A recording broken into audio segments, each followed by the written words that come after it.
buenos días, ¿cómo les va? Empezamos una nueva emisión de Los Siete Locos, la anteúltima del año. Ya estamos por terminar, se acerca fin de año y no podíamos cerrar el año sin charlar con Martín Caparrós, ¿no es cierto?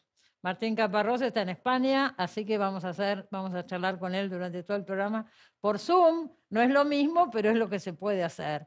Y ojalá nos salga bien. Ahí lo tenemos a Martín. ¿Cómo estás, Martín? Hola Cristina, ¿qué tal? Muy contenta de poder charlar un rato con vos. Leí el libro antes que nada, que me dicen que acá se agotó, ¿eh? Ah, no sé, no tengo Me idea, ¿sí? comentaron eso, sí, sí, está en la lista de bestsellers, Ajá, en los diarios, qué sí, bueno. cómo no. A mí me conmovió mucho el libro por muchos motivos, pero además porque contás una parte de nuestra historia que nos toca a todos, el que la vivió por lo menos. Hay algo generacional en el libro que este Mm. año me pasó con dos libros. Salió una biografía del Turco Asís también, donde se habla de Ah, todos los... Claro. Y se no habla... sabía. ¿Quién la hizo? Dos periodistas jóvenes muy buenos, está muy bien hecha, porque retrata toda la época, los Ujú, 70, los 80, los 90. Y bueno, en tu ujú, libro pasa lo mismo. Entonces, sí. sí. Entonces, bueno, Ujú. también uno recuerda muchas cosas de su propia vida leyéndolo, que se reflejan, ¿no es cierto? Sí, supongo que sí. Yo te confieso que un poco me daba esa excusa cuando empecé a escribir digamos, mis memorias, cosa que me parecía rara, que yo siempre pensé que no iba a hacer y demás. Una de las excusas que me daba era, bueno, por lo menos sirve para contar una época, ciertos aspectos de esas épocas y demás. Es una coartada como cualquier otra, pero bueno, a mí un poco me sirvió, digamos.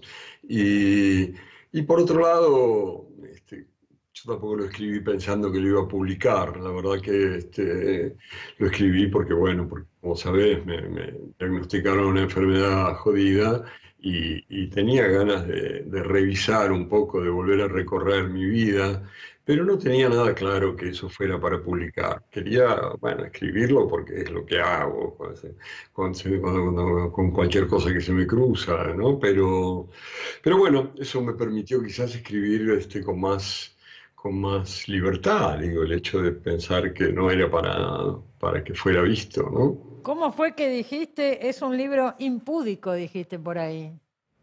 Bueno, en el libro digo yo que si no lo hago impúdico ahora, ¿cuándo? Seguro. Sí, sí. ¿Y en Y qué aún así, por momento? supuesto, uno tiene sus pudores, pero Sí. bueno, me parece que es más impúdico Claro, que pero casi al todo lo que principio escribí. empezaron al principio cuando recién se publicó el libro o antes, Sí. empezaron a trascender algunos detalles que aparecen, Saero, Sabatero, etcétera, y se hablaba de eso Mm. más que nada. Digo, no, un momentito que acá hay mucho más para decir que ese tipo de cosas, pero viste, el chisme siempre es lo que primero prende, ¿no? Sí, sabes que eso es raro porque, bueno, efectivamente en el libro yo cuento, pero brevemente, bueno, que tuve Bueno, pero tiene un impacto encuentro. eso, convengamos. Sí, está bien, pero a lo que digo es que, bueno, eso que cuento brevemente que tuve un encuentro sexual, digamos, con Saer en París cuando yo tenía 21 años y él tendría 20 o 30 más, y que nada, me llevó a su casa y me sedujo, digamos, y nada, no, ni bien ni mal, sino todo lo contrario, no fue un gran momento, que tampoco fue nada grave, este. Pero lo que me llama la atención es que me han hecho qué sé yo, varias entrevistas sobre este libro, sobre todo, digamos, en Argentina y en España. Y en España nunca me han preguntado sobre esto y en Argentina siempre. O sea, es como que Se en puede leer Argentina de es muchas algo maneras que... eso. ¿eh? Se puede leer de muchas maneras eso. Una sería, bueno, acá hay más pacatería que en España, no lo sé. Pero la otra es que Saer es una persona, un escritor de mucho peso en la Argentina. Por ahí no sé si en España tiene ese peso Saer. Cualquiera de las dos explicaciones puede ser válida. Sí, yo te Sí. decía el hecho y efectivamente el análisis debe ser más o menos alguna de la Alguna de mezcla de las los dos dos que estás dando. seguramente es. Pero digo, ¿en qué Ujú, momento vos decidiste publicarla? Porque esto que me decís que es muy ujú. entendible que para tratar uno de ver un poco su vida y reflexionar sobre tantas cosas. Pero ¿cuándo dijiste esto lo voy a publicar? Vivo. Habían pasado unos meses desde que lo había escrito. Cuento para los que no lo sepan que tiene como dos aspectos el libro. Por un lado, mis memorias más, bueno, la historia de mi vida y lo que vi, lo que pude haber hecho, y se van intercalando en esos capítulos que son más largos, unos capítulos mucho más cortos sobre mi enfermedad, sobre la muerte, en fin. Esos capítulos los fui escribiendo como de a poco y sueltos, era como una especie, iba tomando notas, era como una especie de diálogo que tenía conmigo mismo sobre temas sobre los cuales me resultaba difícil hablar, digamos, porque bueno, son temas duros, ¿no? Y entonces, lo primero que hice fue incorporar, digamos, a las memorias estos capítulos sobre la enfermedad, que quedaron como una especie de ritmo, ¿no? Que cada tanto hay uno de esos capítulos. Y eso lo dejé y dije, bueno, ya está, ya lo tengo, ya está. Ya he puesto lo que debía poner.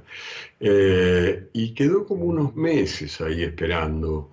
Y la verdad que jugueteé un poco con la idea de que fuera un libro póstumo, digamos, de que se publicara cuando yo ya estuviera muerto. Pero después empecé a pensar que no era tan rápido, que todavía me quedaba un tiempo y que me daba pena tenerlo tanto tiempo sin publicar, por un lado. Y por otro lado, que yo no tenía ganas de hablar mucho de mi enfermedad mientras pude, bueno, de algún modo disimularla, digamos, ¿no? Mientras no era muy... Pero estaba cada vez más claro que no podía seguir disimulándola porque se nota cada vez más.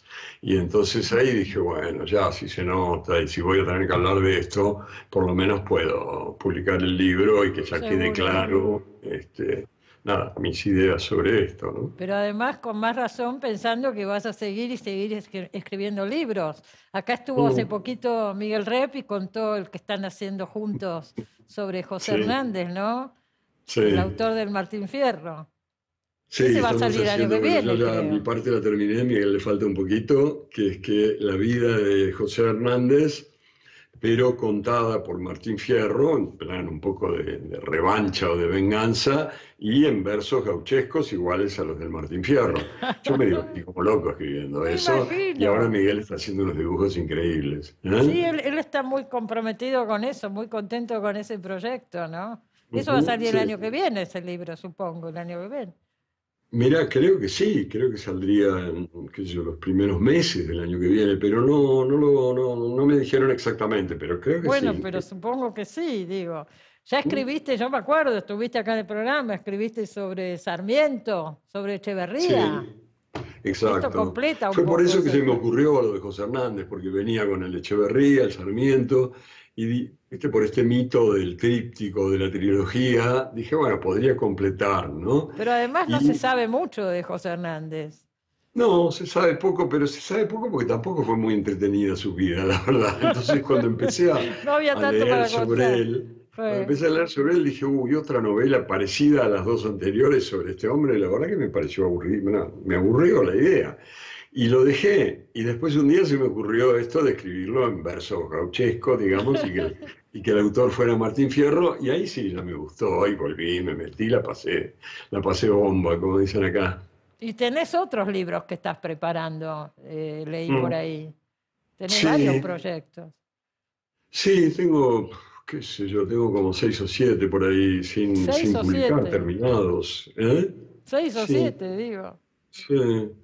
Sí, hay una novela que me gusta, una novela sobre Buenos Aires, que es como una novela muy fragmentaria con personajes que aparecen y desaparecen y vuelven y momentos de la ciudad, bueno, una cosa es un poco rara, así como hay un escritor americano que yo creo que lo hemos dejado demasiado rápido de lado, que era John Dos Passos, el de la Eh, trilogía americana y Manhattan Transfer y todo esto, y es un poco ese estilo de fragmentos que van armando un lugar o un país o una ciudad.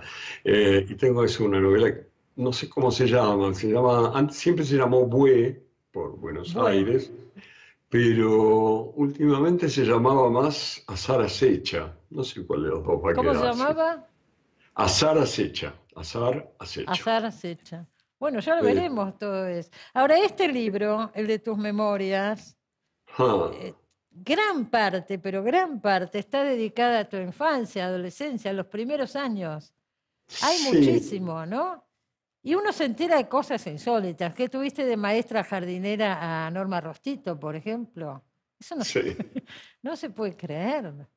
¿Qué Bueno, colegio era ese, Martín? se llamaba Arcoíris. Ah, Arcoíris bueno, era es un muy jardín de conocido. infantes que El Jardín de quedaba Infantes en del Arco Iris. Uriburu. ¿Cómo? Sí, es conocido, digo. Sí, quedaba en Uriburu entre Santa Fe y Charcas. Sí, sí, lo conozco. Y bueno, era como un jardín de infantes muy de izquierda en esa época. Y efectivamente una de mis maestras jardineras fue Norma Arrostito. Fue la mujer de Y Abel bueno, Medina, participó en el secuestro de Aramburu, ¿no es cierto? Norma sí, sí, Rostito. Claro, por ahí no está escuchando gente joven que no vivió sí, que esto y lo no lo sabe, sabe. claro. Sí, Pero fue una de las fundadoras de los Montoneros y de la Montoneros. mataron tiempo después en la Escuela de Mecánica de la Armada, sí. Sí, sí, Ujú. sí. ¿Y vos te acordás de ese jardín de infantes con esta maestra? Los recuerdos de infancia uno no sabe si se acuerda o vio fotos o se lo contaron. Se mezcla Sí. todo, ¿no? No, hay cosas que sí que me acuerdo, porque me acuerdo, qué sé yo, del patio que tenía con un arenero y una especie de red que uno se trepaba, y eso no lo he visto nunca en ninguna foto después, o sea que eso ¿Te debe ser acordás? cierto.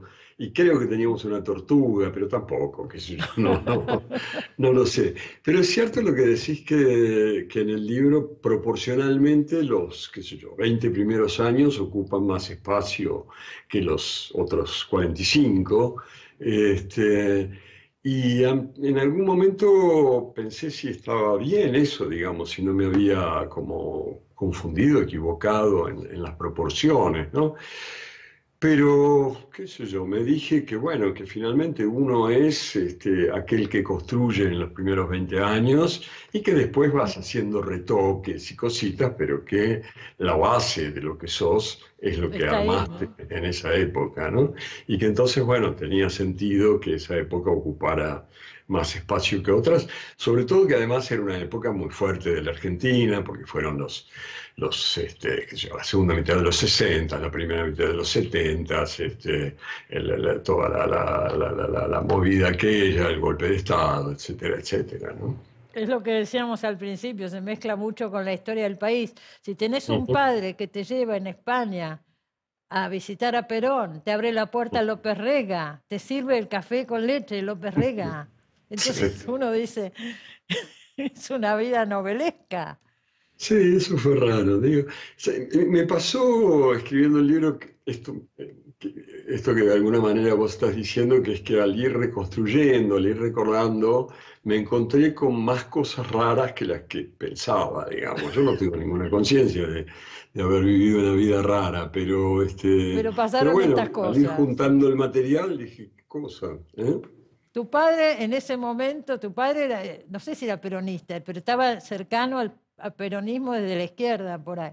Claro, sí, eh, fue uno de esos intelectuales que venían de la izquierda y que a fines de los 60, principios de los 70 se acercaron al peronismo con un silogismo que después se usaría mucho, que es que, bueno, para hacer la revolución había que estar cerca del pueblo y que el pueblo era peronista, por lo tanto, para hacer la revolución había que ser peronista. Era como casi, qué sé yo, una perogrullada que muchos se creyeron y que hizo Y que que terminó mal, mucha gente de la sí. izquierda se... Terminó mal, digo. Terminó mal, sí. Yo creo que ahí no lo cuento, hay una cinta, una grabación que me regaló hace muchos años Tomás Eloy Martínez, que él lo había entrevistado a Perón en Puerta de Hierro en el año 70. Después usó ese material para la novela de Perón, Sí. pero lo había entrevistado, yo creo que para una revista, no sé si para la revista Panorama, no me acuerdo, para una revista que ya no existe hace décadas. Y después, tiempo de 15 años o 20 años después, me regaló un fragmentito de grabación que Perón, con esa voz ronca que ya no es característica porque ya nadie la conoce, pero que en esa época era muy fuerte, decía, sí, en la zurda lo tenemos a Caparrós. Y yo, bueno, Y era nada, tu padre, claro. era mi padre, sí. La tenés esa grabación. Vos estabas en España en ese momento y tu padre, a vos y a tu hermano, lo lleva a Puerta de Hierro a conocer a Perón. ¿Vos cuántos años tenías? 12 años por ahí. Yo tenía 12, sí. Yo tenía 12, acababa de terminar el primer año del Colegio Nacional de Buenos Aires y estaba más bien abducido por grupos un poco más izquierdistas, digamos, medio troscos o así. Y entonces yo le decía a mi padre que yo no quería ir a ver a Perón, porque era un militar que había traicionado al pueblo argentino, que lo había alejado Así de hablaba el chiquito de la 12 años, revolución. aparte. Vos a los Sí, 12 años. sí, totalmente, ¿qué va a ser? Y entonces me negaba, porque era un general bonapartista que había alejado al pueblo argentino de su tarea revolucionaria, no sé qué decía Sí. yo, y mi viejo me miraba un poco azorado, conocía el lenguaje, por supuesto, y conocía los argumentos, y me dijo, pero bueno, pues ¿sabes qué pasa? Es histórico, por lo menos andá, ve, o ve, porque me trataba de tú, por lo menos ve y lo conoces y qué sé yo. Por supuesto, tenía razón, pasaron 55 años y estoy ¿Te acordás? recordándolo, ¿no? O sea, Seguro. ¿Y López Rega también te acordás de López Rega? y López Rega me acuerdo porque fue el que nos abrió la puerta y le dimos los abrigos porque era febrero, hacía mucho frío y después entramos hasta el escritorio de Perón con mi padre y mi hermano Gonzalo y Perón le gritó de ahí, le dice, Lópezito, trae el desayuno, no sé qué, trajo eso, el café Y con leche. apareció con la bandeja. No, Recién hablabas del Nacional Buenos Aires y en el libro aparece también mucho cómo te marcó esos años del colegio. sí, Y estuvo acá en el programa Leila Guerriero hablando de su último libro, La Llamada, y ahí apareces vos también, sí. porque la protagonista de este libro era compañera tuya Ujú. en el colegio, ¿no es cierto? ¿Sabés? Lo has leído, supongo. Sí, sí, por supuesto, sí, sí, sí. Y Silvia Lavairo, la protagonista de La Llamada, fue compañera mía desde antes del colegio, incluso porque hicimos el ingreso, había que cursar en unas pequeñas academias privadas, se cursaba, o se aprendía durante todo el séptimo grado, se aprendía. Creo que se sigue haciendo, sí, sí. Una preparación. Sí, ahora lo hacen más en los colegios, creo. O sea, en ese momento era mucho más aterrador porque los colegios no te daban ningún curso, tenías que ir a algún lugar Privado. privado. En nuestro caso era una maestra que tenía en su casa de la calle, qué sé yo, la calle Nicaragua y Canning, por ahí tenía nada, en el salón de su casa tenía Daba 8 clase. chicos que les daba clase. Y era, digo, aterrador porque un día tenías que ir y tenías que dar todo el examen. O sea, te jugabas todo a un día de diciembre en el que tenías que hacer todo el examen, Cuánta ¿no? Pero presión bueno, para un chico, ¿no? De 12 años. 11 tenía yo, sí. 11 en ese Sí, momento, sí, sí, claro. sí, la verdad que era un momento, bueno, asustante, ¿no? Y ahí estaba Silvia Aterrador. Lavairo también, iban juntos. Y Silvia iba a la misma, a la señora Faletti, que era esta señora esta maestra que nos enseñaba así. Así que la conozco, como te digo, desde siempre y seguimos siendo muy amigos. Sí, sí, sí. Hasta hoy. Sí, totalmente. Ujú. Hace Bueno, vos un... escribiste después el libro La Voluntad con Eduardo Anguita, donde Ujú. contás toda esa experiencia de los 70. Sí. Vos ahora estás en España, Martín, hace bastantes años ya que te fuiste la última vez. Y ya casi 12, Casi sí, 12. 11 y Pero pico, sí. leyendo el libro y recordando también, yo te conocí a vos en el 84, Ujú, con Dorio, me acuerdo, andaban todo el día los dos. Cuando ujú. volviste del exilio, habías estado exiliado creo que en Francia primero. Acá en el libro está contado. Viviste en Francia, Sí, después en España también. sí, sí. Primero bueno, estuve en Francia 3 o 4 años, estudié allí, digamos, y después me vine a España porque quería ser escritor, extrañamente, y en París tenía dos problemas graves. Uno era que tenía que trabajar mucho para pagarme el alquiler de la pieza de Guardilla donde vivía, y por otro lado que estaba perdiendo el idioma porque hablaba en francés todo el tiempo y ya como que las cosas empezaban a ocurrírseme en francés. Y entonces decidí venirme para acá, donde podía vivir con menos trabajo y donde, bueno, pese a todo, hablan algo parecido a nuestro idioma, ¿no? Entonces, Pero es ahí, notable bueno, lo que ahí decís, empecé a porque yo escribir. pensaba en Cortázar, por ejemplo, el mismo Saer, digo, Ah, vivieron en Francia y no siguieron escribiendo sobre nosotros, además no solo en castellano, sino sobre nosotros, como cada uno mm, lo vive como sí, puede o como hasta donde le sale y puede o no puede, lo que decís vos es el opuesto, ¿no? sí, pero fíjate que, por ejemplo, Cortázar, sobre todo en los últimos años, los últimos, qué sé yo, 10, 15 años por lo menos, se le reprochaba que seguía escribiendo en un Mm, argentino muy viejo, viejo, que ya no eso sí. era. Sí, claro. Y Saer, finalmente, como escribía en una especie de provinciano santafesino, uno no sabe muy bien cómo habla. Imposible Entonces, saberlo. ¿Vos sentiste eso? ¿Sentiste que estabas perdiendo la lengua? es que era así, se me ocurrían frases como, o sea, a uno se le ocurren de vez en cuando para escribir algo, yo escribía en esa época sobre todo poemas, pero se me ocurrían frases y se me ocurrían en francés, porque era el idioma en el que estaba viviendo todo el tiempo. Seguro. Y, y Empezás a sí, tenía pensar, a problemas. soñar en ese ¿Cómo? idioma. Empezás a pensar en ese idioma, a soñar en Y ese sí, idioma. Sí, sí, sí, sí. es Así que, cierto. bueno, me escapé de eso, digamos, hacia Hablando el de Cortázar, castellano. aparece una entrevista que le hiciste a Cortázar acá en Buenos Aires. Yo me acuerdo de todo eso, que fue la última, la última Sí, vez que vino. sí, sí, que fue muy curioso porque eh, yo nunca había ido a verlo en París. Casi todos los argentinos protoescritores que andaban por ahí le tocaban el Iban timbre. todos, y él atendía a todos. Sí, y Creo que yo me atendía dio a como todos. qué sé yo, como un ataque de orgullo, dije, no lo voy a ir a ver, no lo voy a molestar, qué sé yo. Y cuando recién había vuelto, me llamó un día Héctor Janover, que era entonces el dueño de la Librería Norte, poeta, y que bueno, ¿Cómo terminó no? siendo... ¿Cómo? ¿Cómo no? Digo, vale la pena recordarlo, Héctor Janover. Yo no sé si hoy se lo recuerda tanto, pero fue una persona muy importante, ¿no es cierto? Bueno, yo lo quise mucho y lo quiero mucho y es el abuelo de mi hijo, o sea que Eso. no tengo cómo olvidarlo, digamos, por suerte. Eh, y es el padre de Débora, que es la madre de mi hijo. Y Que hoy entonces, está a cargo de la librería, digámoslo. Hoy se sí, ocupa ella, y la librería sigue existiendo. sigue existiendo gracias a ella, sí, sí, absolutamente.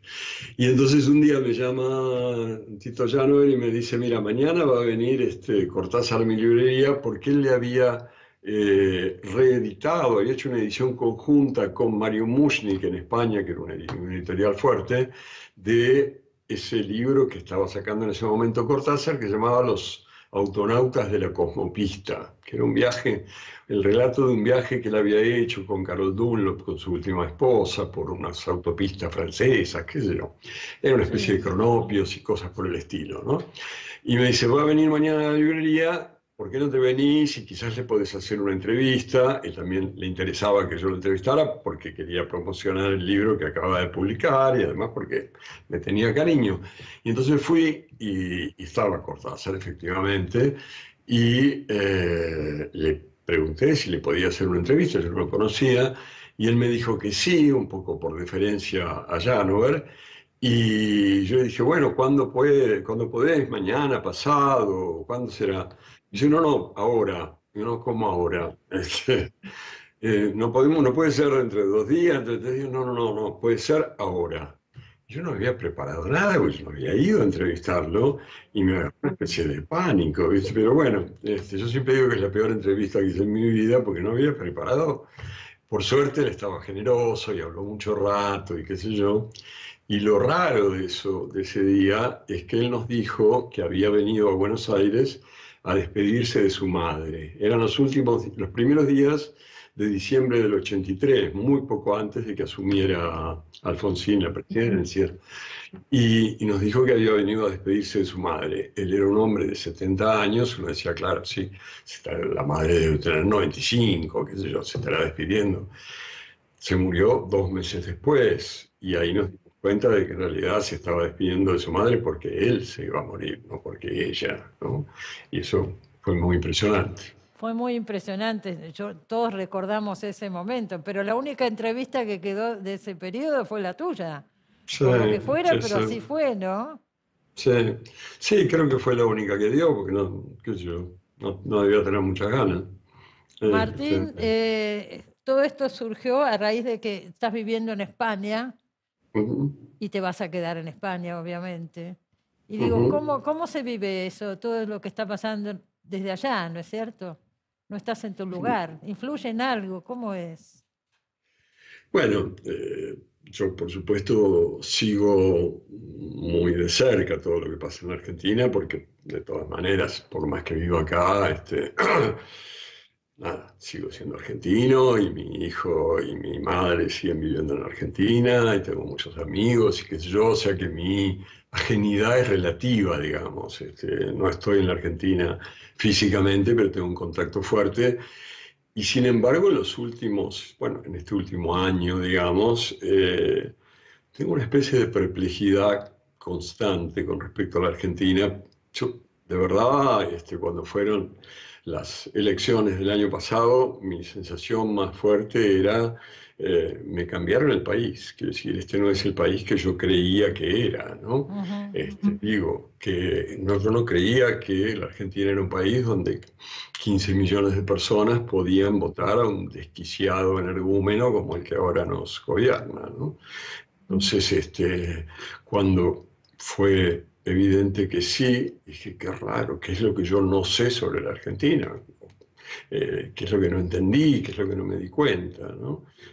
Por supuesto, uno después puede explicárselo con la muy justa decepción que habían traído los gobiernos anteriores y demás, y que querían a alguien que fuera totalmente distinto, pero hay muchas formas de ser totalmente distinto, quiero decir, no tenía por qué ser esta, ¿no? Esta forma así como violenta, Había un agresiva. profundo hartazgo que no habíamos llegado a captar, supongo, ¿no es cierto? Sí, pero yo insisto, ese hartazgo podría haber volcado hacia algún otro tipo de personaje, no esta bestia, qué sé yo, con perdón. Eso te Eh, convenció de no volver, digo. ¿Te planteaste no, volver? yo creo que de todas maneras no habría vuelto a Ah, vivir allí porque, bueno, porque vivo acá, porque mi mujer es de aquí, porque, qué sé yo, porque estoy acá. porque estás Y bien ahí, estás cómodo y bien, digo. sí, sí, sí, estoy cómodo y Vos bien. te fuiste también, leí por algún lado que dijiste, yo me fui hace 11, 12 años porque estaba harto de discutir siempre alrededor de lo mismo. Es Sí, decir, sí, efectivamente, es que era lo que me pasaba. Quiero decir, yo tuve una posición bastante clara, qué sé yo, en contra de muchas cosas del kirchnerismo, a partir del principio del kirchnerismo, y 10 años, a 10 años de ese principio tenía la sensación de que ya había dicho todo lo que podía decir y que lo único que hacía era repetirme una y otra vez dentro de una situación así de tensión que no me servía para nada. Dije, no, quiero mirar otras cosas, no quiero estar siempre, nada, eso, repitiendo lo mismo. Y de hecho, desde que me fui, escribí cosas mucho más, qué sé yo, ¿cómo decirlo?, globales. El primer libro que publiqué después de irme es un libro que se llama El hambre, que es un poco, trata de ser sobre el mundo, no sobre nuestras exactamente, lo peleitas, recuerdo. digamos, Esas ¿no? grandes investigaciones, esos libros como El interior, El hambre, La Sí, voluntad inclusive, ¿no es cierto? sí. Son libros abarcadores, un trabajo completísimo. Esos libros son extraordinarios, pienso. Van a quedar, sí, No sin sé, duda. vaya a Bueno, saber lo dónde estoy van a diciendo quedar, pero yo. bueno. Eh, o sea que te quedás en España y estás bien allá. Sí, sí, sí, sí. ¿Sabes qué pasa? Me Para da un verte poco hay de que ir a vergüenza España decirlo, entonces, pero a la gente visitarte. te... ¿Cómo? Para verte hay que ir a España, hay que ir a visitarte a España. Sí. No, te decía que me da un poco de vergüenza decirlo, pero la gente se trata mejor acá. Digo, hay Sí, peleas, como todo, hay discusiones y qué sé yo. Pero sí, vos seguro. entras en una panadería y el panadero en principio te mira bien, digamos, Sonríe. no desconfía de vos, no se pregunta qué le vas a hacer, ¿viste?